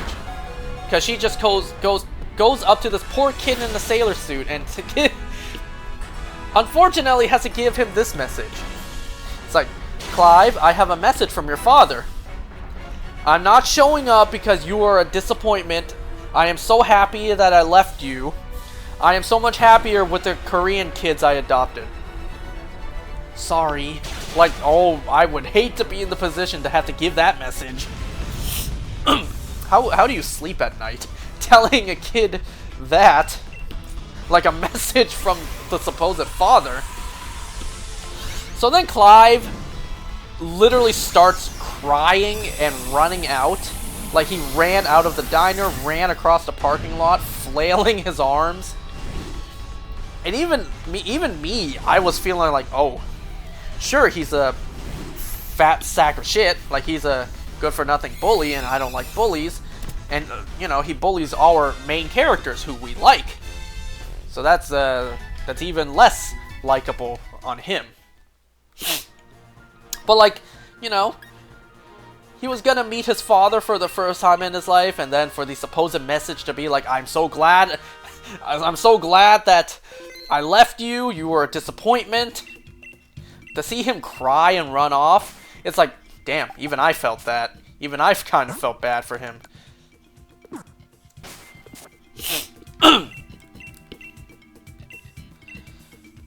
Okay, so let's continue with the subplot of Maddie's colonoscopy. He really doesn't want to go. So Blair, she's just like, why? Tell me why the hell you don't want a colonoscopy. Because you know what'll happen? You get a colonoscopy early, you detect any sort of anomalies, you know, you cut it out before it even starts. You don't want the colon cancer. But Maddie, he's just like, oh, please, I would love to have cancer. Like, excuse me? So, like, if you have cancer, you don't pay taxes. Blair just goes, I don't think that's the case. But she just, to get through to Maddie, she's just like, if you don't do this colonoscopy, you're dead. You'll die of cancer, and then you'll leave Susan and John alone. Is that what you want? So tell me why you won't do the colonoscopy. he's just thinking to himself that, like, once they drug him up, he'll start muttering random stuff, he'll start saying random stuff, and stuff that he'll have no memory saying. And he doesn't want his deep, dark secret to get out. Something about Vietnam, something that happened to him during his service. He's scared that once he is drugged up for his colonoscopy, he'll maybe reveal his secret. So he'll do the colonoscopy on one condition. Blair goes with him. If he starts saying something that he shouldn't, Blair just screams and just goes la la la la la la la, and just make sure nobody hears the secret. I gotta tell you folks, his secret is not what I expected. You can give me 1,000 years to guess what his secret is. I never would have guessed this. Literally. I will guess every option possible before I even think about what he did being his secret. Alright, so Maddie is set to do the colonoscopy, and Blair has to go. Back with John and Ted, they feel so guilty about, you know, making their good-for-nothing bully run off and cry, so they're trying to fix it. They call him again. They call him again and just be like, "Hey kid, how you been? Listen, the things I said to you at the diner, I'm sorry I didn't show up, by the way. The things I said, it was a test, and you passed with flying colors. That was a test of your manhood, and you passed." It's like, "Can we meet, though? I never met you, Dad. I want to meet you." It's like, "Oh, I'm sorry, buddy. I'm really busy right now with work, because I'm an agent on a secret mission. Yeah. So, maybe next year we'll meet, or whatever." And then the subject of school comes up. Because Clive just goes like, "I have a math test coming up, and I think I'm going to bomb that. I think I'm going to super fail it." It's like, what? No. Here, quick question. If you bully 10 kids, and 20% of them end up in the hospital, how many kids do you have at the hospital? He's just like, 2? Well, guess what, pal? You just did math. You'll ace that math test. Excuse me.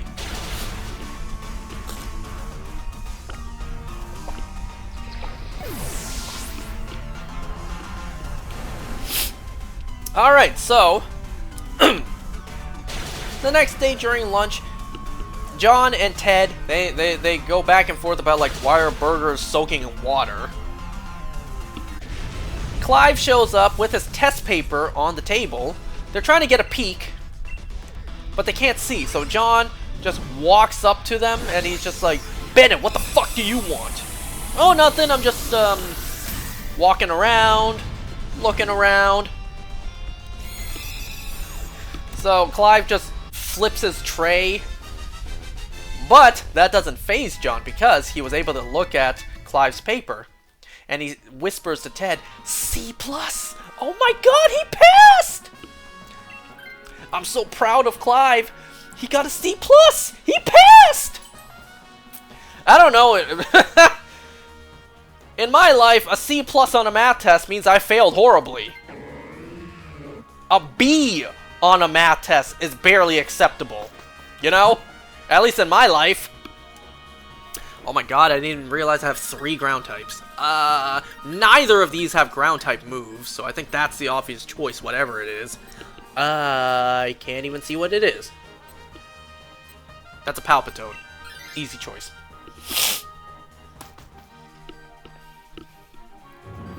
So, John and Ted, they're thinking to themselves, "Hey, should we get Clive a reward? You know, since he was clearly motivated, he studied hard, and he got a C+ on his math test. He passed. I think you and I should go and buy him a reward."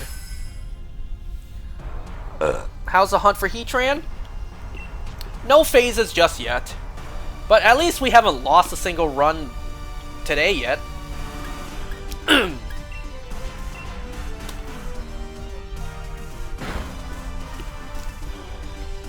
Anyway, so yeah.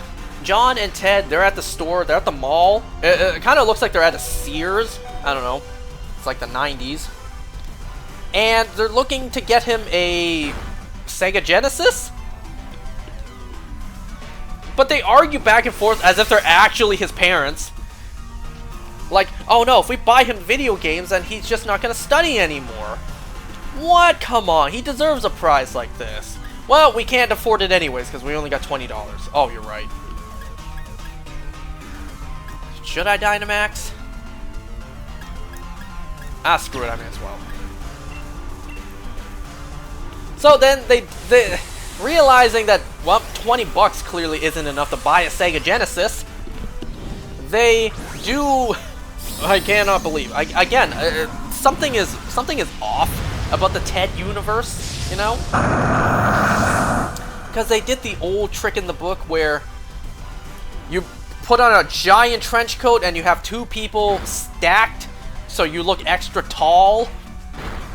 But the thing is, Ted's head was sticking out.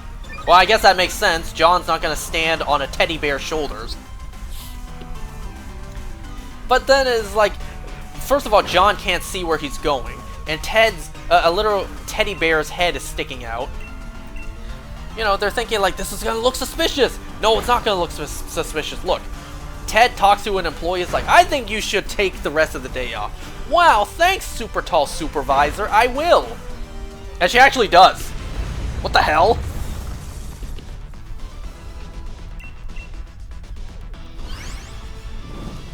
So because John can't see where he's going, he just crashes into literally everything. Crashes literally into everything, and then the security guard, hearing all the noise, comes out, takes a look. So they fall to the ground, and inside the trench coat was a Sega Genesis. They were going to steal one, but they're now caught. So they get brought into the security office, where they try to make the argument. It's like, we weren't even stealing it for us. We were stealing it for someone as a reward for doing really well on their test. So technically, we're not even stealing it for us. So we should be left off the hook.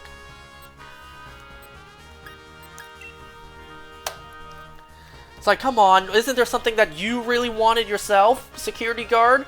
Maybe you wanted to be the best security guard ever? The dude just goes off. He's just like, actually, I never wanted to be a security guard. I wanted to be an actor. And then he mentions, I think, he did theater, and then some actor was there watching, and then even, like, told a compliment to his face. And he just stuck with that his whole life. Eventually, the back and forth, Ted and John, they just keep on agreeing with him, like, yeah, oh yeah, we're all sharing a great moment at the moment. Like, we're all one organism at this moment. Like, yeah, everything's great. You know, just to try to win him over and basically get out of there without being in trouble. The dude eventually just starts singing Pippin, I think it's called.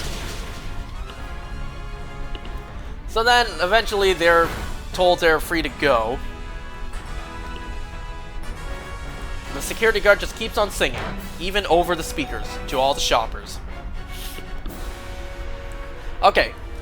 At the hospital, when Maddie is about to do his colonoscopy, Blair joins him. But unfortunately, and I can't believe they didn't think about this, of course Blair wasn't allowed into the operating room.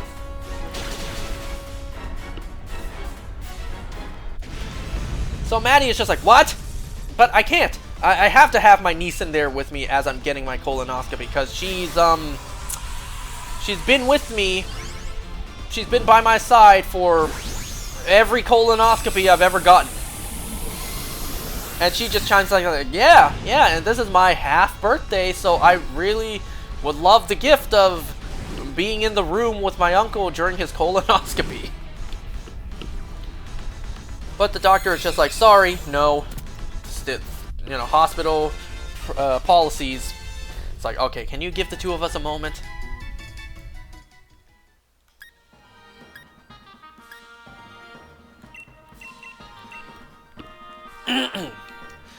So Maddie, he's just like, climb underneath the gurney. The gurney, I should say. Like underneath the hospital bed. It's like, what? That's crazy. I'm not gonna climb under there. You have to, because if my secret comes out, and besides, I don't want those doctors to, you know, it's gonna be super weird in there. Because you know those doctors, it's gonna be a sexual thing for them doing my colonoscopy. It's like, relax, Uncle Matty. It's not a sexual thing for the doctors. I'll give you 300 bucks. What? You're always complaining about how expensive your textbooks are. I'll give you 300 bucks if you hide underneath this gurney. Well, and Blair does.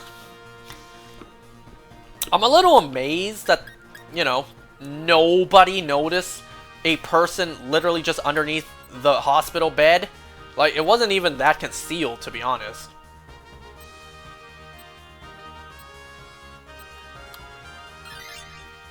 Anyway, so, inside the operating room, while Blair is able to hear all of it, the three doctors, first of all, they tell Maddie, alright, Mr. Bennett, count down from 100. Okay, 100, 99, 98. Okay, good, he's asleep.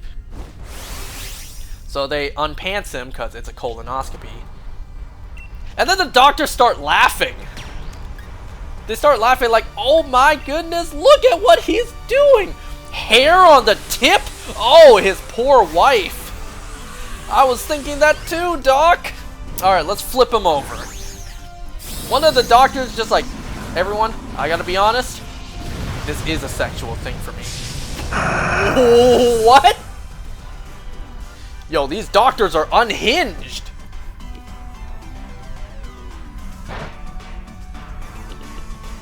Amazingly, Maddie was right. Doctors are unhinged, at least in this show. And I don't know, it was kind of stupid, his plan. Blair hiding underneath the bed. Say Maddie in his, you know, sedated state does start saying stuff about his secret. What's Blair supposed to do? He's supposed to make noise with her mouth so that no one hears it? That'll just alert the doctors that she's there. And God forbid they're in the middle of the operation and then the fact that someone else is in the room startles them and then something goes bad.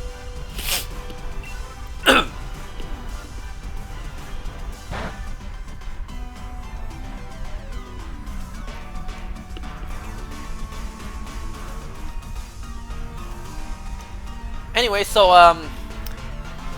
back with Ted and John, they call Clive to be like, hey, buddy, we heard about your test. Great job! I'm so proud of you. Really, Dad? Well, my birthday is actually coming up. Can you meet me? Can we meet for the first time? Oh, give me a second.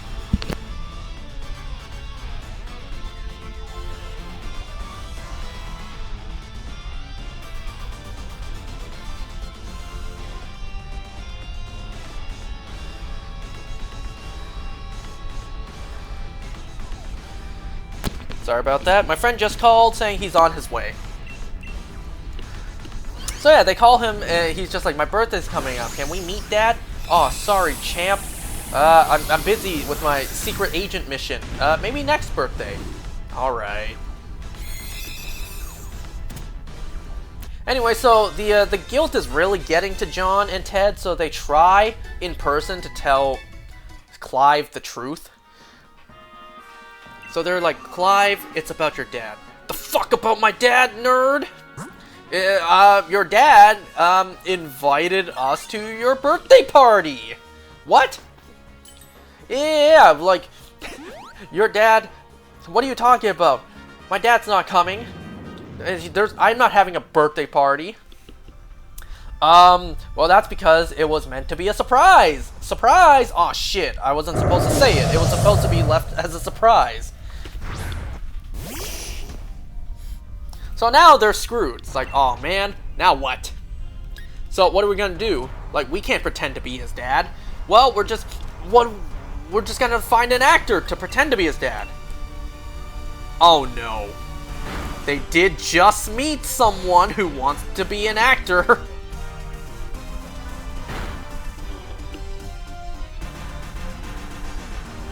So, before any of that happens, the colonoscopy is done. Everyone's in the living room. And I gotta tell you, again, this secret is not what I expected at all. So, it's almost like an intervention.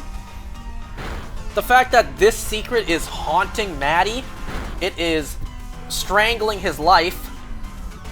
His whole family's just like, just get it off your chest. What is this deep, dark secret of yours? We're your family. We still love you and we won't judge you. And then Maddie screams his secret. Are you ready? This is his secret. I jerked off a dog!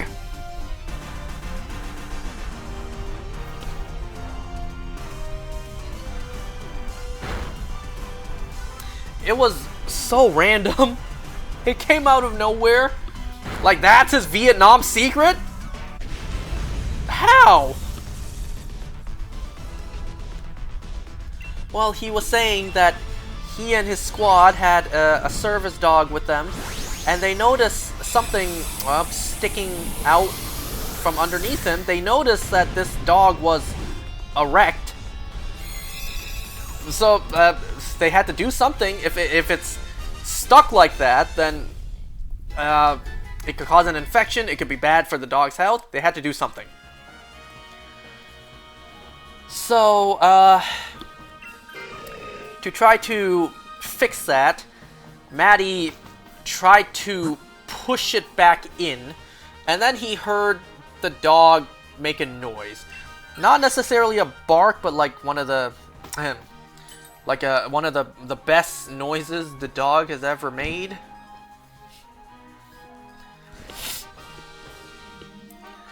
Like, he explained in full detail why he jerked off a dog while he was in Vietnam.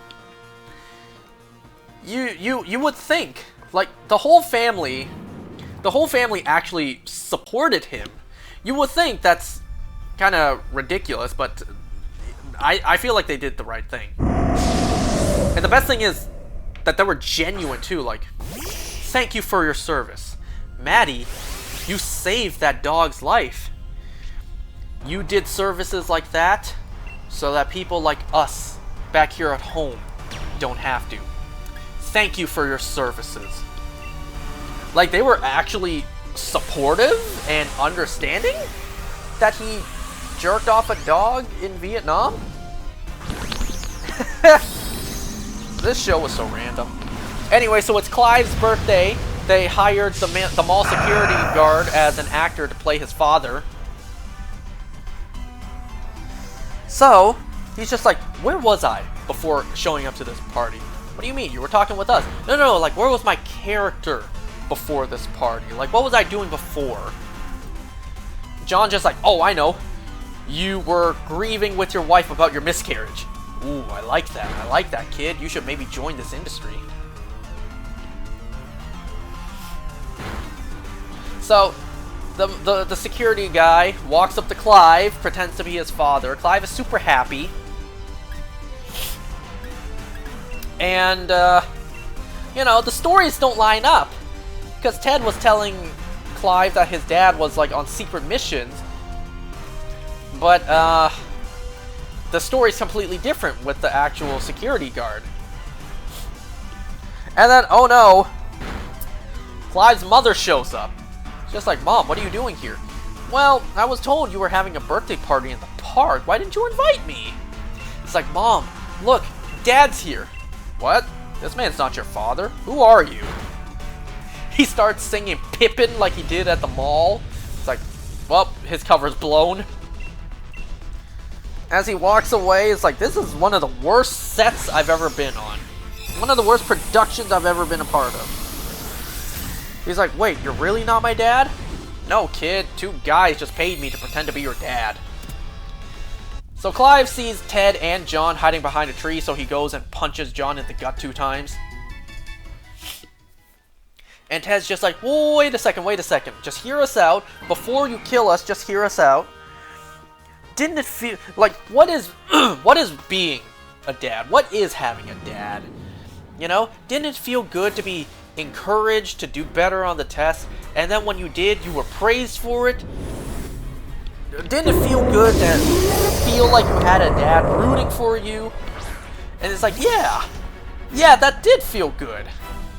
And then he's super happy with John and Ted.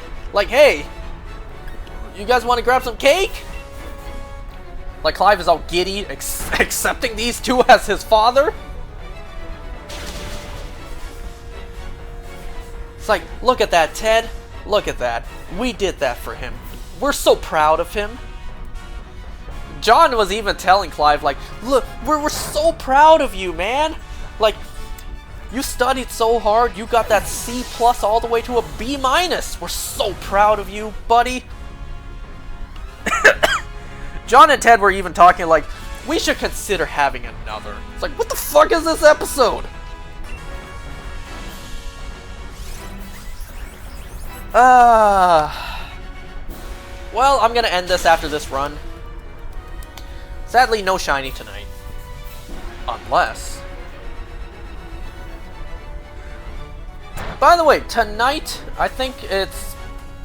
what, negative daylight saving, so we're moving forward an hour, meaning we lose an hour to sleep. Ain't that nice.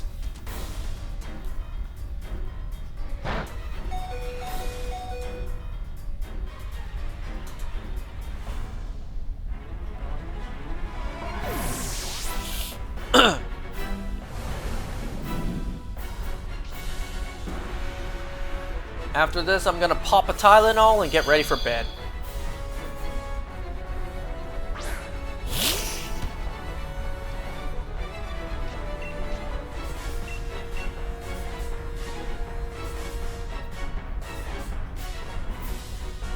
Alright, let's see. Next time, Wonder Man's over, and that's pretty much it. So next time, the only things I will have to talk about would be another episode of Oshinoko, Monarch Season 2, and another episode of Ted.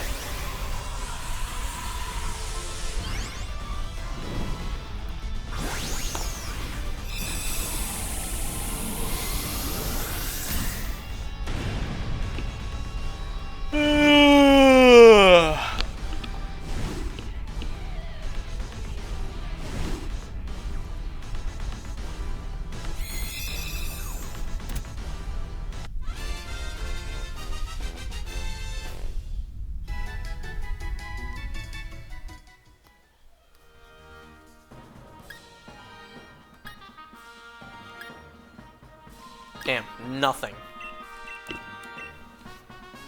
Alright, I'm gonna call it here. Thanks for watching, guys. See you next time.